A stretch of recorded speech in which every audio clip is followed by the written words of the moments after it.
প্রিয় শিক্ষার্থীরা, তোমরা কেমন আছো? আশা করি ভালো আছো। পাথরঘাটা বালিকা উচ্চ বিদ্যালয়ের পক্ষ থেকে আজকের এই অনলাইন ক্লাসে তোমাদেরকে স্বাগত জানাচ্ছি। আমাদের আজকের বিষয় নবম দশম শ্রেণী রসায়ন তৃতীয় অধ্যায় পদার্থের গঠন নিয়ে আজকে আলোচনা করব।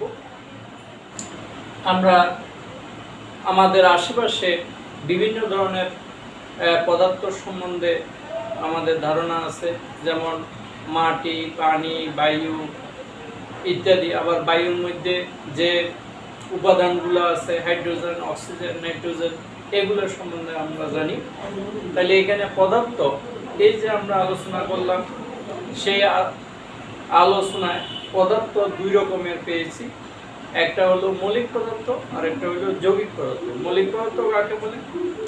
যে পদার্থকে ভাঙলে বা বিশ্লেষণ করলে ওই পদার্থ ব্যতীত অন্য কোনো পদার্থ পাওয়া যায় না, তাদেরকে বলা হয় মৌলিক পদার্থ, যেমন হাইড্রোজেন, অক্সিজেন, নাইট্রোজেন ইত্যাদি। আর যে সকল পদার্থকে ভাঙলে বা বিশ্লেষণ করলে ওই পদার্থ ব্যতীত একের অধিক পদার্থ পাওয়া যায়, যেমন পানিকে যদি আমরা ভাঙি হাইড্রোজেন এবং অক্সিজেন পাই, অ্যামোনিয়াকে ভাঙলে নাইট্রোজেন এবং হাইড্রোজেন পাই, তাহলে তাদেরকে বলা হয় যৌগিক পদার্থ। তাহলে এখন পরমাণু কাকে বলে? পরমাণু হলো মৌলিক পদার্থের ক্ষুদ্রতম কণা। মৌলিক পদার্থের ক্ষুদ্রতম কণা যাদের মধ্যে উক্ত পদার্থের গুণাগুণ বিদ্যমান থাকে, সেটাকে বলা হয় পরমাণু। আর অণু হলো মৌলিক এবং যৌগিক পদার্থের ক্ষুদ্রতম কণা। মৌলিক এবং যৌগিক পদার্থের ক্ষুদ্রতম কণা। সুতরাং যেমন হাইড্রোজেনের অণু যদি বলে তাহলে H2, পানির অণু বললে H2, নাইট্রিক অ্যাসিডের অণু যদি বলি HNO3। তাহলে দেখা যাচ্ছে যে পরমাণু হলো মৌলিক পদার্থের ক্ষুদ্রতম কণা। যেমন পরমাণুকে আমরা H দিয়ে লিখব, এটা হলো হাইড্রোজেনের প্রতীক। এই হাইড্রোজেনের প্রতীক দ্বারা হাইড্রোজেনের একটি পরমাণুকে বোঝায়। হাইড্রোজেনের প্রতীক দ্বারা হাইড্রোজেনের একটি পরমাণুকে বোঝায়। যেমন অক্সিজেনের প্রতীক O, অক্সিজেন দ্বারা অক্সিজেনের একটি পরমাণুকে বোঝায়। যদি আমরা বলি যে অক্সিজেনের সংকেত O2, তাহলে O2 দ্বারা অক্সিজেনের একটি অণুকে বোঝায়। হাইড্রোজেনের সংকেত H2, H2 দ্বারা হাইড্রোজেনের একটি অণুকে বোঝায়। পানির সংকেত H2 দ্বারা পানির একটি অণুকে বোঝায়। আর নাইট্রিক অ্যাসিডের সংকেত HNO3 দ্বারা নাইট্রিক অ্যাসিডের একটি অণুকে বোঝায়। তাহলে দেখো, পরমাণুকে যদি আমি ভাঙি, পরমাণু হলো মৌলের ক্ষুদ্রতম কণা। পরমাণু হলো মৌলের ক্ষুদ্রতম কণা, যেটা ডাল্টন বলেছেন এবং ডেমোক্রিটাসও বলছিলেন যে পরমাণু হলো মৌলের ক্ষুদ্রতম কণা, তাকে আর বিবেচ্য করা যায় না, অর্থাৎ অবিবেচ্য। কিন্তু পরবর্তীতে এই অবিবেচ্য কথাটা ভুল প্রমাণিত হয়েছে, কারণ পরমাণুকে ভাঙলে ইলেকট্রন, প্রোটন এবং নিউট্রন পাওয়া যায়। তাইলে আমরা যেটা বলছি, পরমাণু হলো মৌলের ক্ষুদ্রতম কণা, যাকে পরমাণু বলা হয়। আর অণু হলো মৌল বা যৌগের ক্ষুদ্রতম কণা, সেটাই হলো অণু। অণুকে ভাঙলে পরমাণু পাওয়া যায়। যেমন এখানে পানির অণুকে যদি আমি ভাঙি, এখানে হাইড্রোজেনের 2টা পরমাণু থাকবে, অক্সিজেনের 1টা পরমাণু থাকবে, অর্থাৎ মোট 3টে পরমাণু পাওয়া যাবে। আবার নাইট্রিক অ্যাসিডকে যদি আমরা ভাঙি, সেখানে হাইড্রোজেন 1টা থাকবে, নাইট্রোজেন 1টা থাকবে, অক্সিজেন 3টা থাকবে। তাইলে এখানে মোট 5টা পরমাণু পাওয়া যাবে। তাহলে অণু ভাঙলে পরমাণু পাওয়া যায়। আর পরমাণু হলো কোন মৌলিক পদার্থের ক্ষুদ্রতম কণা, আর অণু হলো মৌলিক বা যৌগিক পদার্থের ক্ষুদ্রতম কণা। তাহলে আশা করি তোমরা অণু এবং পরমাণু বুঝতে পেরেছ। এবার হলো আমরা যে প্রতীকগুলো লিখছি, মৌলের প্রতীক কিভাবে লিখতে হয়। মৌলের প্রতীক লেখার নিয়ম হলো, মৌলের প্রতীক ইংরেজি বর্ণমালা, ইংরেজি বা ল্যাটিন নামে এক বা একাধিক অক্ষর দিয়ে লিখতে হবে। কোনো মৌলের প্রতীক লেখার নিয়ম হলো ওই মৌলের ইংরেজি বা ল্যাটিন নামের প্রথম অক্ষর বা একই প্রথম অক্ষর যদি একাধিক মৌলের হয় তাহলে সেই ক্ষেত্রে যে কোনো একটি মৌলকে একটি অক্ষর দিয়ে লেখা হয় এবং পরবর্তী মৌলগুলোকে একের মানে দুইটা প্রতীক দিয়ে লিখতে হয় এবং সেই ক্ষেত্রে প্রথম বর্ণ বড় হাতের হবে আর দ্বিতীয় বর্ণ ছোট হাতের হবে। যেমন হাইড্রোজেনের প্রতীক, তাহলে এইচ, এটা হাইড্রোজেনের প্রতীক, হাইড্রোজেনের প্রথম অক্ষর এইচ, এই জন্য এইচ হবে। যেমন নাইট্রোজেনের প্রথম অক্ষর এন, তাহলে সেজন্য এন হবে। তাহলে এক বর্ণ বিশিষ্ট প্রতীকের বেলায় ইংরেজি বা ল্যাটিন নামে প্রথম অক্ষর বড় হাতের অক্ষরে লিখতে হবে। কিন্তু একই বর্ণ প্রথম বর্ণ যদি একাধিক মৌলের হয়, যেমন কপার, প্রথমে কার্বন লিখলাম, কপার লিখলাম,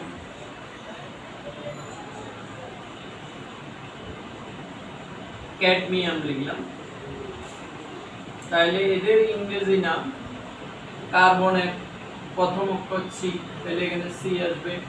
কপার, এটা ইংরেজি নাম কপার হলেও কিন্তু এটা ল্যাটিন নাম থেকে এসেছে ইউট্রাম, তাহলে সেখান থেকে সিইউ লেখা হয়।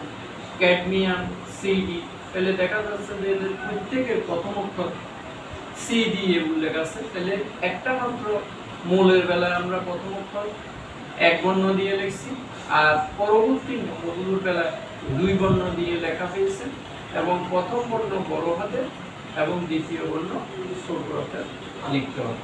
তাহলে এটা হলো প্রতীক লেখার নিয়ম। এরপর প্রতীক শুধু ইংরেজি নাম থেকে লেখা হয় না, ল্যাটিন নাম থেকেও লেখা হয়। যেমন পটাশিয়াম, পটাশিয়ামের ল্যাটিন নাম হলো কেলিয়াম, তাহলে এই জন্য এটার প্রতীক হলো কে। পটাশিয়ামের ল্যাটিন নাম হলো কেলিয়াম। তারপর সোডিয়াম, সোডিয়ামের ল্যাটিন নাম হলো নেট্রিয়াম, এই জন্য এটা প্রতীক হইল Na। এভাবে মৌলের প্রতীকগুলা ল্যাটিন নাম থেকেও লিখতে হয়। তাইলে মৌলের প্রতীক আমরা লেখার নিয়ম কি, যে এক বর্ণ বিশিষ্ট প্রতীকের বেলায় বড় হাতের অক্ষরে লিখতে হয়, আর যখন একের অধিক বর্ণ বিশিষ্ট অর্থাৎ দুই বর্ণ বিশিষ্ট প্রতীক তাহলে প্রথম বর্ণ বড় হাতের এবং দ্বিতীয় বর্ণ ছোট হাতের লিখতে হয়। এবং শুধু ইংরেজি নামে মৌলের প্রতীক লেখা হয় না, ল্যাটিন নামেও মৌলের প্রতীক লেখা হয়। এরপর হলো সংকেত। কোন পদার্থের মধ্যে সংশ্লিষ্ট মৌলের পরমাণু সংখ্যা এবং ওই মৌলের প্রতীক সহ সংক্ষিপ্তভাবে উল্লেখের মাধ্যমে যেটা লেখা হয় সেটাকে বলা হয় সংকেত। যেমন মনে করো হাইড্রোজেন, হাইড্রোজেনের একটা অণুতে দুটি পরমাণু আছে, এজন্য হাইড্রোজেনের সংকেত হলো H2। অক্সিজেন, অক্সিজেনের একটি অণুতে দুটি পরমাণু আছে, এজন্য অক্সিজেনের প্রতীক এবং তার পাশে পরমাণুর সংখ্যা লেখা হয়েছে। পানি, পানির একটা অণুতে দুইটি হাইড্রোজেন পরমাণু এবং একটি অক্সিজেন পরমাণু আছে, তাহলে যেহেতু হাইড্রোজেন দুইটি আছে, হাইড্রোজেনের প্রতীক লেখার পর ডান দিকে পরমাণুর সংখ্যা লিখতে হবে। অক্সিজেনের প্রতীক লেখার পর ডান দিকে পরমাণুর সংখ্যা যদি এক হয় তাহলে সেটা লিখতে হয় না। অর্থাৎ পানির একটা অণুতে দুইটি হাইড্রোজেন পরমাণু এবং একটি অক্সিজেন পরমাণু আছে, সেজন্য পানির সংকেত হলো H2। তাহলে সংকেত বলতে কোন পদার্থের অণুতে যতগুলা মৌলিক পদার্থ আছে সেই মৌলিক পদার্থের সংশ্লিষ্ট মৌলিক পদার্থের প্রতীক এবং ওই মৌলের পরমাণুর সংখ্যা ডান দিকে উল্লেখের মাধ্যমে সংক্ষিপ্ত আকারে প্রকাশকে বলা হয় উক্ত পদার্থের সংকেত। যেমন পানির সংকেত হলো H2, অক্সিজেনের সংকেত হলো O2, হাইড্রোজেনের সংকেত হলো H2। অর্থাৎ সংকেত মৌলের এবং যৌগের উভয়েরই হতে পারে। এখন আসো, আমরা আগেই বলছি যে পরমাণু ডাল্টন এবং ডেমোক্রিটাস বলছেন যে পরমাণু অবিভাজ্য, অর্থাৎ পরমাণুকে ভাঙা যায় না। কিন্তু পরবর্তীতে আমরা পরীক্ষা করে পেয়েছি যে পরমাণুকেও ভাঙা যায় এবং পরমাণুকে ভাঙলে সেখানে ইলেকট্রন, প্রোটন এবং নিউট্রন পাওয়া যায়। এখন ইলেকট্রন একটা পরমাণুর কেন্দ্রে, একটা পরমাণু কেন্দ্রকে বলা হয় নিউক্লিয়াস। এই নিউক্লিয়াসের মধ্যে সেখানে প্রোটন এবং নিউট্রন থাকে। প্রোটনকে P দ্বারা প্রকাশ করা হয়, নিউট্রনকে N দ্বারা প্রকাশ করা হয়। আর কেন্দ্রের বাহিরে কতটুকু কক্ষপথে সেখানে ইলেকট্রন থাকে, ইলেকট্রনকে E দ্বারা প্রকাশ করা হয়। এখন একটি প্রোটনের চার্জ হলো নেগেটিভ এবং সেই চার্জের পরিমাণ হলো 1.6 × 10⁻⁻⁹ কুলম্ব। একটা ইলেকট্রনের চার্জ হলো 1.96 × 10⁻⁻⁹ কুলম্ব, আর একটা প্রোটনের চার্জ হলো 1.6 × 10⁻⁻⁹ কুলম্ব। অর্থাৎ প্রোটনের চার্জ হলো পজিটিভ আর ইলেকট্রনের চার্জ হলো নেগেটিভ এবং তাদের ভর একই। কিন্তু একটি প্রোটনের ভর 9. একটি ইলেকট্রনের ভর হলো 9.11 × 10⁻28 গ্রাম। এটা হলো একটি ইলেকট্রনের ভর। আর একটি নিউট্রনের ভর হলো 1.64 × 10⁻24 গ্রাম। তাহলে একটি প্রোটনের ভর হলো 1.64 × 10⁻24 গ্রাম এবং একটি নিউট্রনের ভরও 1.64 × 10⁻24 গ্রাম। তাহলে এখানে একটি প্রোটনের তুলনায় একটা নিউট্রনের ভর 1840 গুণ হালকা। এখন এই প্রোটনের ভরকে আপেক্ষিকভাবে 1 ধরা হয়, প্রোটনের ভরকে আপেক্ষিকভাবে 1 ধরা হয় এবং নিউট্রনের ভরকেও আপেক্ষিকভাবে 1 ধরা হয়। কিন্তু যেহেতু প্রোটন এবং নিউট্রনের তুলনায় একটা ইলেকট্রনের ভর 1840 গুণ হালকা, সেহেতু ইলেকট্রনের ভরকে 0 ধরা হয়। একটা ইলেকট্রনের ভর, আপেক্ষিক ভর 0 ধরা হয় আর 0 গ্রাম ধরো, আর এটার ইলেকট্রন এটা হলো আপেক্ষিকভাবে 1 ধরা হয়। তাহলে দেখা যাচ্ছে যে একটা প্রোটনের আপেক্ষিক ভর হলো 1, একটা নিউট্রনের আপেক্ষিক ভরও 1, কিন্তু একটা ইলেকট্রনের আপেক্ষিক ভর হলো 0, কারণ একটা ইলেকট্রনের আসল ভর হলো 9.11 × 10⁻28 আর একটি প্রোটনের আসল ভর হলো 1.64 × 10⁻24। অর্থাৎ একটা প্রোটনের তুলনায় একটা ইলেকট্রনের ভর 1840 গুণ কম, হালকা।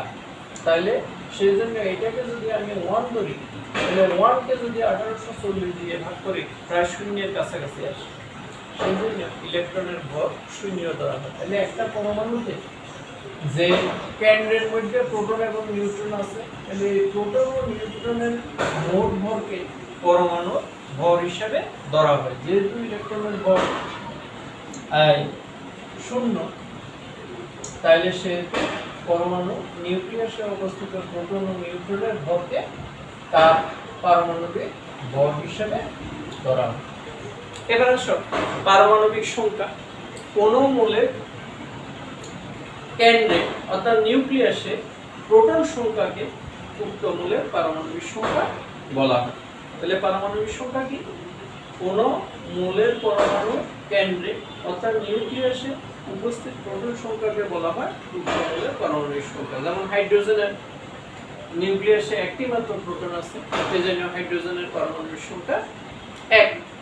নাইট্রোজেনের তোমার 7টা প্রোটন আছে, সেজন্য নাইট্রোজেনের পারমাণবিক সংখ্যা 7।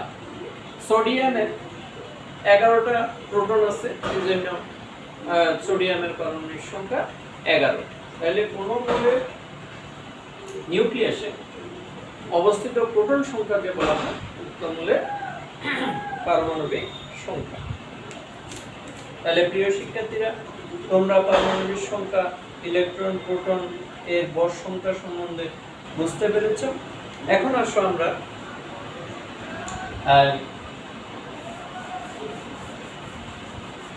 যেটা প্রকাশ করব সেটা হলো যে একটা মনে করো সোডিয়ামের পারমাণবিক সংখ্যা 11 বললাম, আর ভর সংখ্যা হলো 23।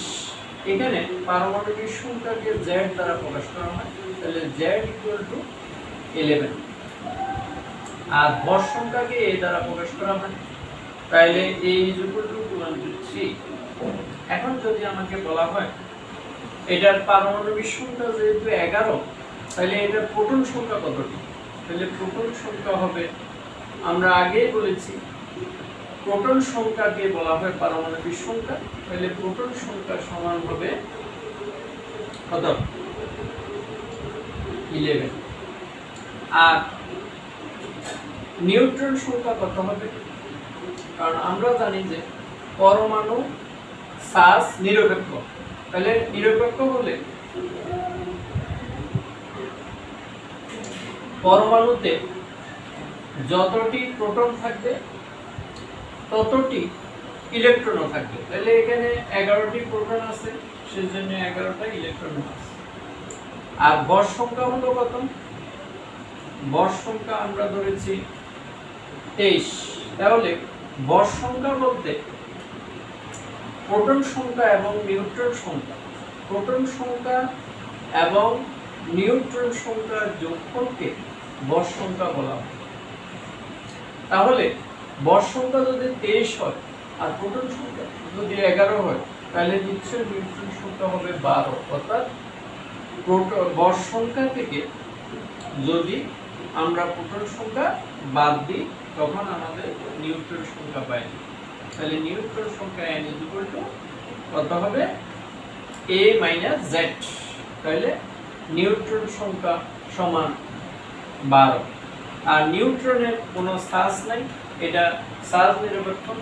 তাহলে প্রোটনের চার্জ হলো ধনাত্মক, ইলেকট্রনের চার্জ হলো ঋণাত্মক। কোনো পরমাণুতে প্রোটন এবং ইলেকট্রন সংখ্যা সবসময় সমান থাকবে, কারণ প্রোটনকে আমরা প্লাস দ্বারা প্রকাশ করি আর ইলেকট্রনকে মাইনাস দ্বারা প্রকাশ করি। তাহলে +11 -11 পরস্পরকে নিষ্ক্রিয় করবে, ফলে পরমাণু তড়িৎ নিরপেক্ষ থাকবে। আর নিউট্রন সংখ্যা হবে ভর সংখ্যা থেকে প্রোটন সংখ্যা বিয়োগ করলে নিউট্রন সংখ্যা বাইরে হয়, কারণ প্রোটন সংখ্যা এবং নিউট্রন সংখ্যার যোগফল সমান আমরা ভর সংখ্যা পাবো। তাহলে কোনো পরমাণুর ভর সংখ্যা যদি দেওয়া থাকে এবং প্রোটন সংখ্যা যদি দেওয়া থাকে, তাহলে নিউট্রন সংখ্যা হবে 23 - 11। আর কোনো পরমাণুর প্রোটন সংখ্যা দেওয়া থাকলে ইলেকট্রন সংখ্যাও সেটা হবে, কারণ প্রোটন সংখ্যা এবং ইলেকট্রন সংখ্যা সমান। তাহলে আশা করি তোমরা এটা বুঝতে পেরেছ। এবার আসো পরমাণু মডেল, রাদারফোর্ডের পরমাণু মডেল। রাদারফোর্ডের পরমাণু মডেল হলো 1911 সালে বিজ্ঞানী রাদারফোর্ড 1911 সালে বিজ্ঞানী রাদারফোর্ড একটা পরমাণু মডেল দেন, তাকে রাদারফোর্ডের পরমাণু মডেল বলা হয়।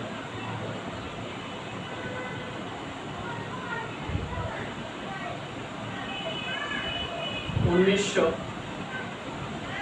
11 সালে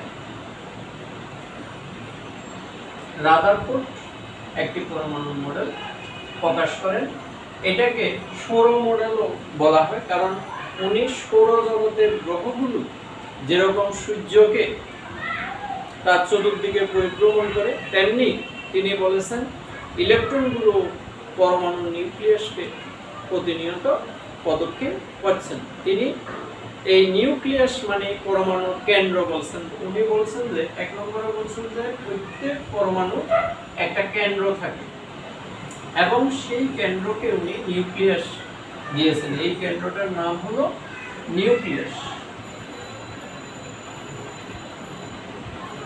এখন তিনি বলছেন যে পরমাণু নিউক্লিয়াসের মধ্যে প্রোটন এবং নিউট্রন থাকে, আর পরমাণুর বাহিরের চতুর্দিকে প্রোটন সমূহ অবস্থান করে, ইলেকট্রন সমূহ অবস্থান করে।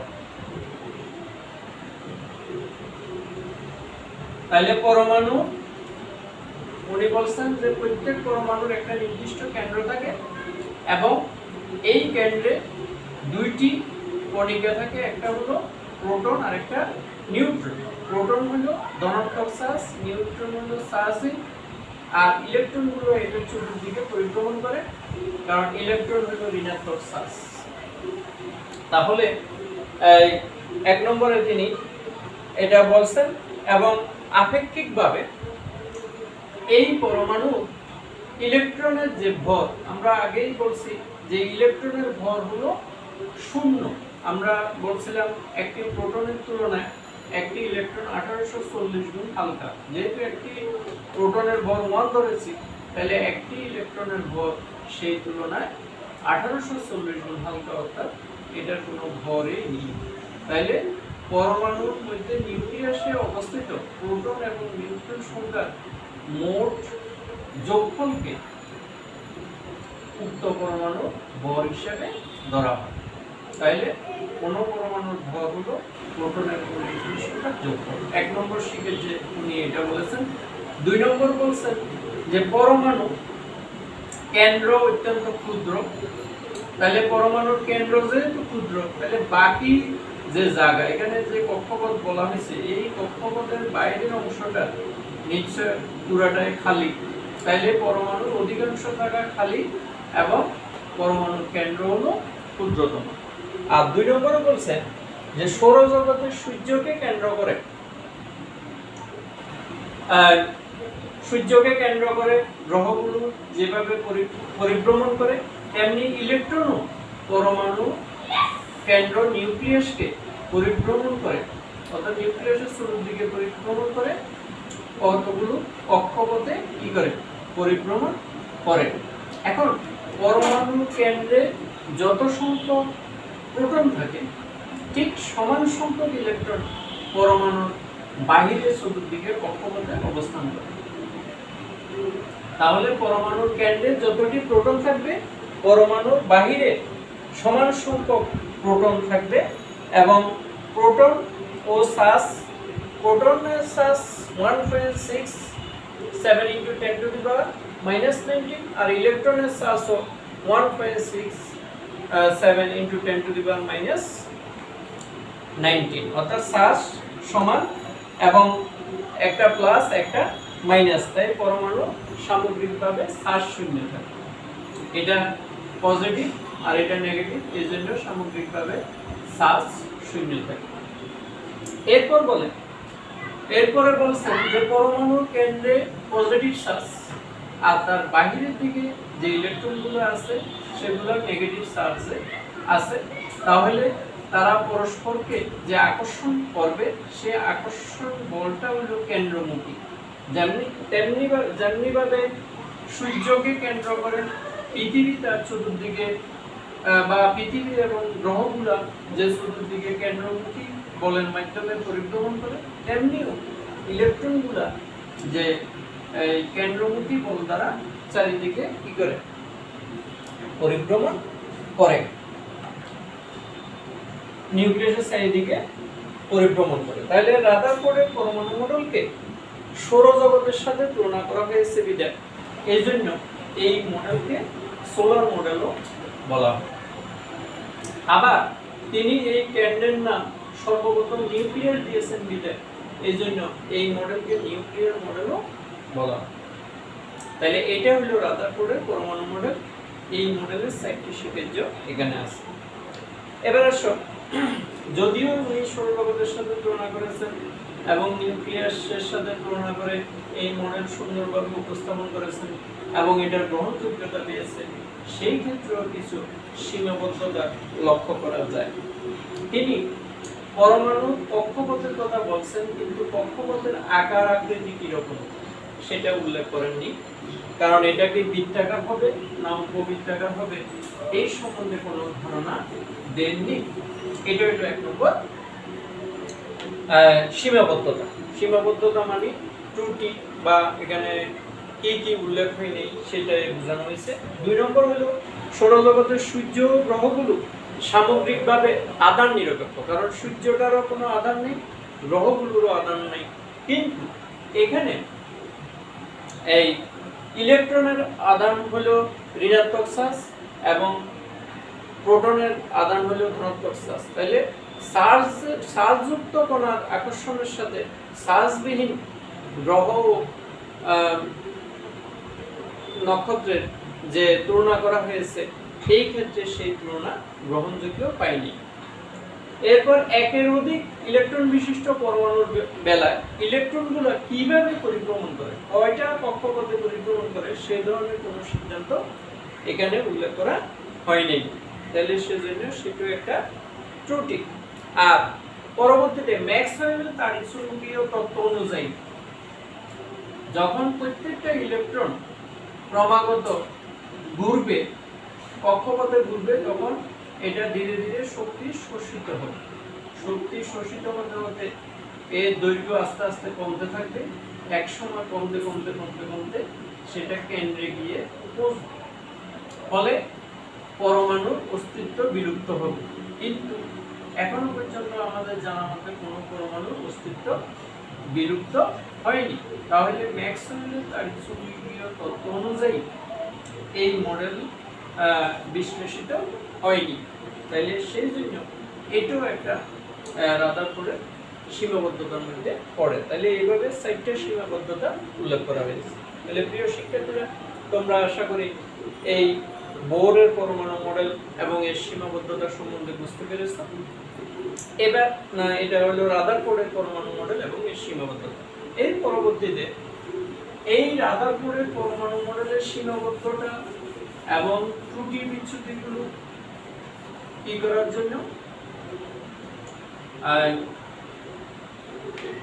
ত্রুটি বিচ্যুতি মুক্ত করে একটা মডেল দিয়েছেন নিলস বোর 1913 সালে। 1913 সালে নিলস বোর একটা পরমাণু মডেল প্রদান করেন। এটাকে বোরের পরমাণু মডেল নামে প্রকাশ করা হলো। তাহলে এখানে রাদারফোর্ডের পরমাণু মডেলকে সংশোধন করে উনি একটি মডেল প্রকাশ করেছেন। তাহলে তিনি বলেছেন যে পরমাণুতে রাদারফোর্ড তো যে পরমাণুতে যে কক্ষপথগুলোর কথা বলছে, মানে কিভাবে পরিভ্রমণ করছে সেই কথা উল্লেখ করেনি, কিন্তু নিলস বোর বলছেন যে যেন ইলেকট্রনগুলো পরমাণুর চতুর্দিকে ঘুরবে না। তিনি বলেছেন কতগুলো অনুমোদিত বৃত্তাকার কক্ষপথে ইলেকট্রনগুলো পরিভ্রমণ করবে। যেমন এই একটা বৃত্তাকার কক্ষপথ, এই একটা কক্ষপথ, এই একটা কক্ষপথ, এই অনুমোদিত বৃত্তাকার কক্ষপথে ইলেকট্রনগুলো পরিভ্রমণ করবে। যেমন এখানে 2টি, এখানে 4টি, 8টি, এখানে মনে করো পরবর্তীতে আরো হবে। তাহলে এই যে অনুমোদিত বৃত্তাকার কক্ষপথ এবং এই কক্ষপথগুলো স্থির থাকবে, অর্থাৎ এই কক্ষপথগুলো নির্দিষ্ট আকৃতি থাকবে, নির্দিষ্ট শেপে থাকবে, এবং এই কক্ষপথ থেকে কোনো পরমাণু যদি উপর শক্তি স্তরে, এদেরকে একটা শক্তি স্তর নাম দিয়েছেন, সেই শক্তি স্তরকে অরবিট বলছেন বা স্থির শক্তি স্তর বলছেন, এবং এদেরকে n দ্বারা প্রকাশ করেছেন। n এর মান 1 হলে তিনি বলছেন k শক্তি স্তর, n এর মান 2 হলে তিনি বলছেন l শক্তি স্তর, k l m n, n এর মান 3 হলে তিনি বলছেন m শক্তি স্তর, n এর মান 4 হলে তিনি বলছেন n শক্তি স্তর। এভাবে তিনি শক্তি স্তরগুলো নাম দিয়েছেন, a শক্তি স্তর, l শক্তি স্তর, m শক্তি স্তর, n শক্তি স্তর, এভাবে পর্যায়ক্রমে শক্তি স্তরগুলোর নাম দিয়েছেন। সেখানে শক্তি স্তরগুলো বলতে প্রধান শক্তি স্তর বলা হয়েছে, বা স্থির শক্তি স্তর বলছে, বা অরবিট বলেছে। এটাই হলো 1 নম্বর ধাপ।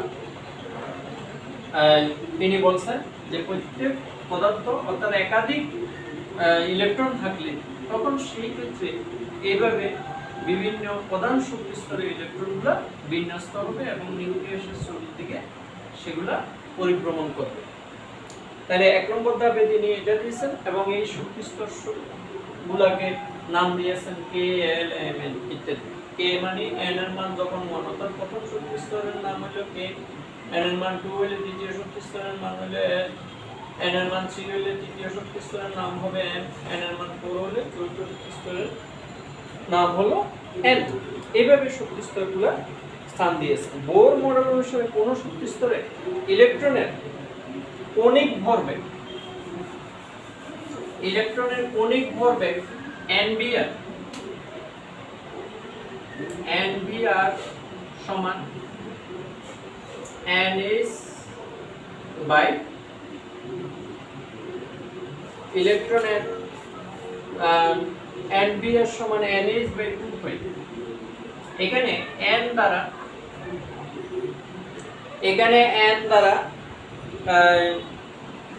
NVR, এখানে m দ্বারা ইলেকট্রনের ভর বুঝিয়েছে, m দ্বারা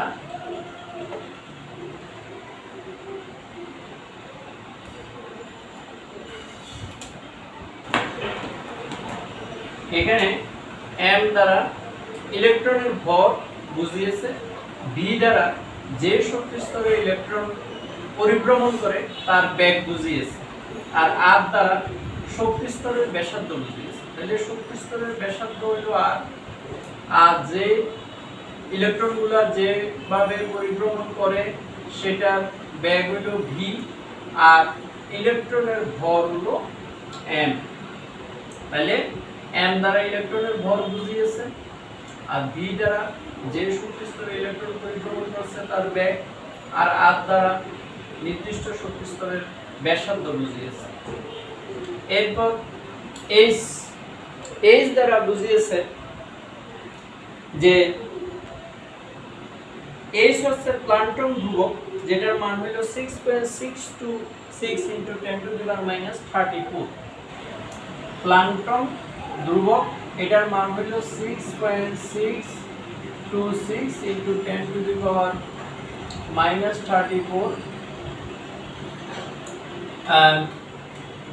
-34 metre square KG per second. এটা হলো প্লাঙ্ক ধ্রুবকের মান।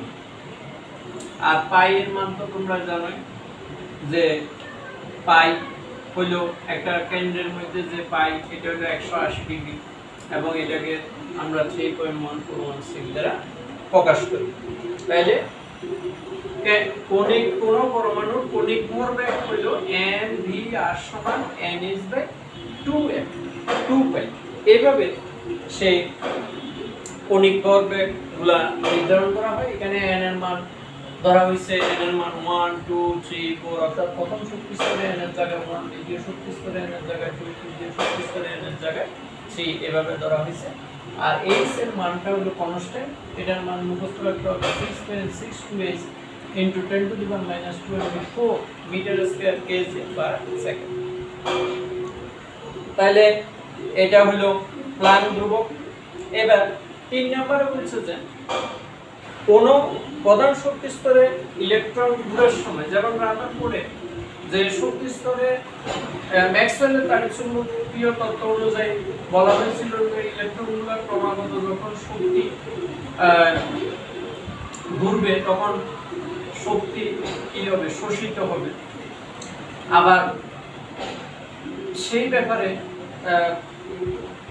রাদারফোর্ড কোনো কিছু উল্লেখ করেনি, কিন্তু এখানে বোর বলছেন যে ইলেকট্রনগুলো যখন নির্দিষ্ট কক্ষপথে ঘুরবে তখন কোনো পরিমাণ শক্তি শোষণও করবে না, বিকিরণও করবে।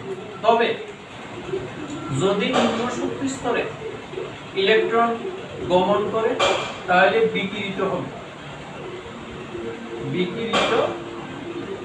হবে। আবার উচ্চ শক্তি স্তরে যদি ইলেকট্রন করে যায় তাহলে শোষিত হবে।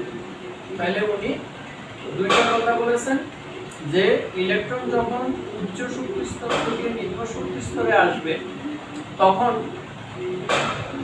শক্তি বিকিরিত হবে, আবার যখন নিম্ন শক্তি স্তর থেকে উচ্চ শক্তি স্তরে যাবে তখন শক্তি শোষিত হবে। এখন সেই শক্তি বিকিরিত বা শোষিত হওয়ার সূত্র হইল HB is equal to Hc by lambda। এখানে B হইল B হচ্ছে শোষিত বা বিকিরিত শক্তির কম্পাঙ্ক, B হইল শোষিত বা বিকিরিত শক্তির কম্পাঙ্ক, C হইল আলোর বেগের মান আমরা জানি 3 × 10⁸ মিটার পার সেকেন্ড, আর ল্যামডা হইল শোষিত বা বিকিরিত শক্তির তরঙ্গ দৈর্ঘ্য, শোষিত বা বিকিরিত শক্তির তরঙ্গ দৈর্ঘ্য। তাইলে বলা হয়েছে যে উচ্চ শক্তি স্তর থেকে যখন নিম্ন শক্তি স্তরে ইলেকট্রন লাফ দিবে তখন শক্তি বিকিরিত হবে, আবার নিম্ন শক্তি স্তর থেকে উচ্চ শক্তি স্তরে যখন ইলেকট্রন যাবে তখন শক্তি শোষিত হবে। সেই বিকিরিত এবং শোষিত শক্তির কম্পাঙ্ক হবে যে কি Hc বাই ল্যামডা। এখানে V দ্বারা কম্পাঙ্ক বুঝিয়েছে শোষিত বা বিকিরিত শক্তির কম্পাঙ্ক, C দ্বারা আলোর বেগ বুঝিয়েছে এবং ল্যামডা দ্বারা শোষিত বা বিকিরিত শক্তির তরঙ্গ দৈর্ঘ্য বুঝিয়েছে। তাহলে প্রিয় শিক্ষার্থীরা, আশা করি তোমরা বোরের পরমাণু মডেলটা বুঝতে পেরেছ। এখন বোরের পরমাণু মডেলের সীমাবদ্ধতা। বোরের পরমাণু মডেল যদিও রাদারফোর্ডের পরমাণু মডেলকে সংশোধন করে তিনি অনেকটাই সুন্দরভাবে সাজিয়েছেন, তারপরেও এখানে সীমাবদ্ধতার কথা আছে। এখানে যে উনি বলছেন যে নির্দিষ্ট পরিমাণ শক্তি উচ্চ শক্তি স্তর থেকে নিচে শক্তি স্তরে শক্তি বিকিরিত হয়েছে, সেটা মাত্র এক ইলেকট্রন বিশিষ্ট যে পরমাণু সেটা হাইড্রোজেনের বেলা হয়েছে এবং সেখানে বর্ণালী সৃষ্টি হয়েছে, কারণ প্রিজমের মধ্যে দিয়ে যখন এই বিকিরণ শক্তি প্রবেশ করে তখন এটা বর্ণালীর সৃষ্টি হয় তিনি বলেছেন।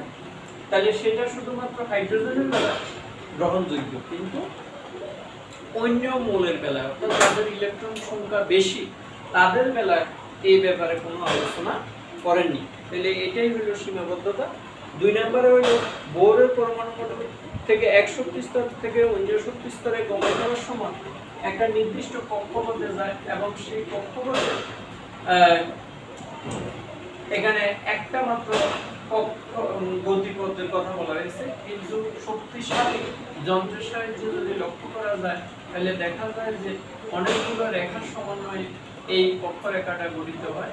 তাহলে এখানে অনেকগুলো রেখা কেন গঠিত হতো সেই ব্যাপারে এখানে কোনো ব্যাখ্যা করা হয়নি, তাহলে সেটা একটা ত্রুটি। এরপর বোরের মডেল অনুসারে পরমাণুতে শুধুমাত্র বৃত্তাকার কক্ষপথ বিদ্যমান আছে এটা বোঝানো হয়েছে, কিন্তু এখানে আমরা পরবর্তীতে জানতে পারলাম যে ইলেকট্রন সমূহ কতগুলো উপবৃত্তাকার কক্ষ পরিভ্রমণ করে। তাইলে ওইখানে শুধু বৃত্তাকার কক্ষপথের কথা বলছে, স্থির কক্ষপথের কথা বলছে, কিন্তু সেখানে যে উপবৃত্তাকার কক্ষপথে ইলেকট্রনগুলো পরিভ্রমণ করে সেই ব্যাপারে আলোচনা করা হয়নি। তাইলে এটাই হইল বোরের পরমাণু মডেলের সীমাবদ্ধতা। তা আশা করি তোমরা এটা বুঝতে পেরেছো। আজকে যে আমরা আলোচনা করেছি এই বিষয়গুলো তোমরা বইয়ের সাথে বুঝে ভালোভাবে আয়ত্ত করবে। আজকে এই পর্যন্ত, সবাই সুস্থ থাকো, ভালো থাকো, নিরাপদে থাকো, এই আশীর্বাদ ব্যক্ত করে আজকের ক্লাস এখানে সমাপ্তি ঘোষণা করছি। ধন্যবাদ সবাই।